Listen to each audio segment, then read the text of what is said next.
자, 지구촌 뉴스. 오늘은 윤현아 리포터 연결돼 있습니다. 윤현아 리포터, 안녕하세요.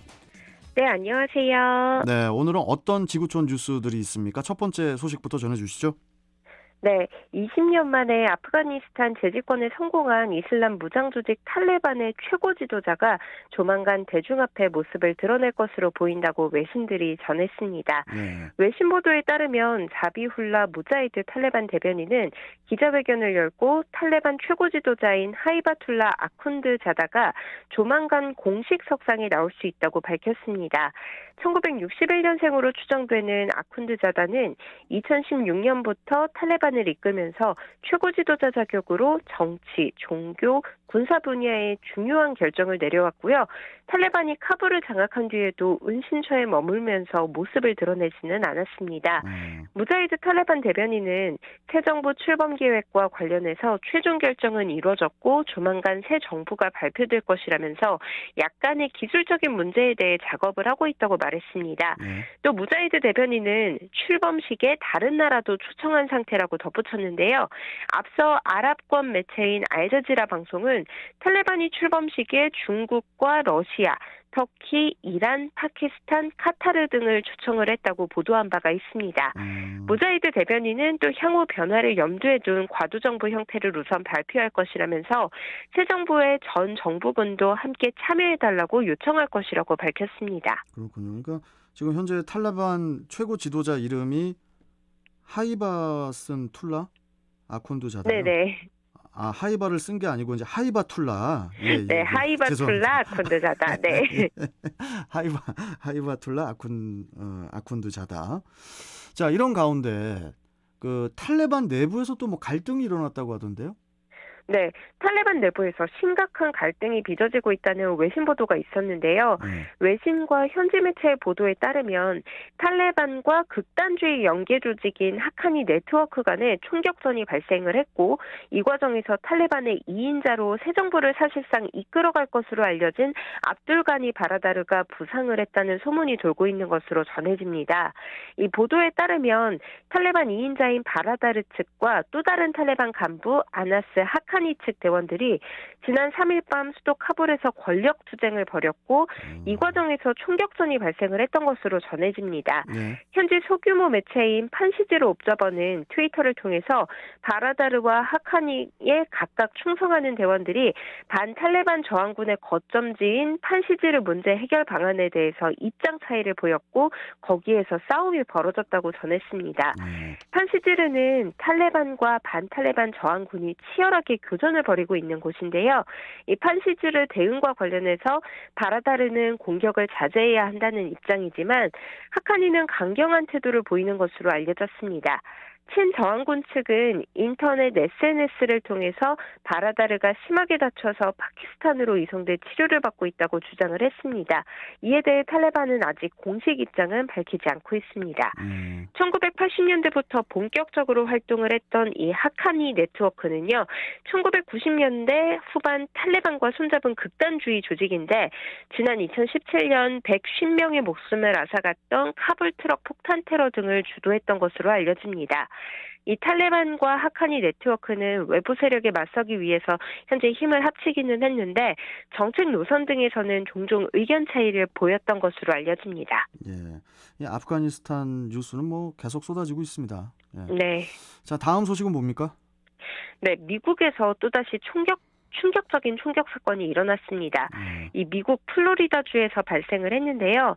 이 사건으로 4명이 목숨을 잃은 가운데 이 희생자 중에는 엄마 품에 안겨있던 3개월 된 남자 아기가 포함이 돼 있고 또 11살의 여자아이도 총상을 입고 병원으로 옮겨져서 안타까움을 더하고 있습니다. 이 사건의 총격범은 이라크와 아프가니스탄에 파병을 갔다가 돌아온 전직 해병대원인 33살의 브라이언 나일리로 드러났습니다. 현지 언론 보도에 따르면 이 총격범은 플로리다주 레이크랜드 근처에 있는 한 가정집에 들어가서 여성 1명과 3개월 된 남자 아기를 포함해서 4명을 총으로 살해한 뒤 경찰과 대치 끝에 체포가 됐는데요. 이 당국은 체포된 나일리가 피해자들과 아는 사이가 아니고 범행 대상을 무작위로 고른 것으로 추정을 하고 있습니다. 이 현지 경찰은 라일리가 정신질환을 앓고 있는 것으로 보인다고 또 총상으로 병원 들것에 누워서도 경찰관으로부터 총을 빼앗으려고 시도하는 등 매우 공격적인 상태라고도 전했는데요. 네. 이 라일리는 지난 2008년에는 이라크에 또 2009년부터 2010년에는 아프가니스탄에 파병돼서 소총수로 복무한 뒤에 명예제대한 군인 출신이라고 합니다. 그 이후에 경호원이나 보안요원으로 일해온 것으로 전해지는데요. 이 라일리와 4년 동안 사귀어온 여자친구는 당국의 라일리가 PTSD, 즉 외상후 스트레스 장애와 간헐적 우울증을 앓고 있다고 진술을 했습니다.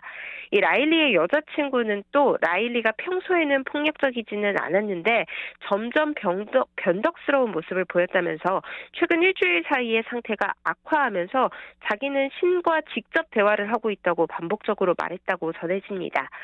또 경찰은 라일리가 수사관들에게 피해자들이 살려달라고 애원을 했으나 어쨌거나 죽였다 라면서 자신이 각성제에 취한 상태라고도 말했다고도 전했습니다. 예, 참. 자, 다음은 이스라엘 소식이네요. 네, 이 철통 경비를 자랑하는 이스라엘의 교도소에 수감 중이던 팔레스타인 무기수 6명이 밤사이 감쪽같이 사라져서 당국이 수색에 나섰다고 외신들이 보도를 했습니다. 네. 이 보도에 따르면 이스라엘 북부 길릴리호 인근 베션에 있는 길보아 교도소에서 팔레스타인 수감자 6명이 어제인 6일 새벽 자취를 감췄습니다. 이 사라진 수감자들 가운데 한 명은 팔레스타인 자치정부를 주도하는 파타당의 군사조직을 지휘했던 전직 사령관으로 다수의 이스라엘인 사망자를 유발한 테러 공격의 책임자입니다. 또 다른 5명은 요르단강 서안 북부 제닌에서 활동하는 이슬람 지하드 단체의 구성원들로 알려졌는데요. 히브리 언론 보도에 따르면 이들 중 3명은 과거에도 탈출을 시도한 바 있는 소위 재범자들입니다. 이 탈옥 방법은 영화 쇼생크 탈출을 연상을 시키는데요.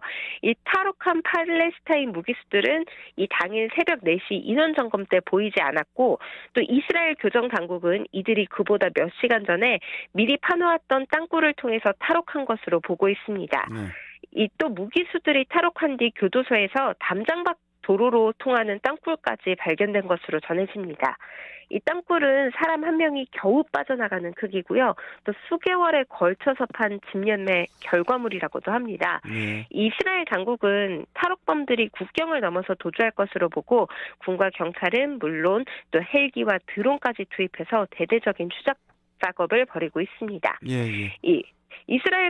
이스라엘과 팔레스타인은 오랜 분쟁 지역인데요.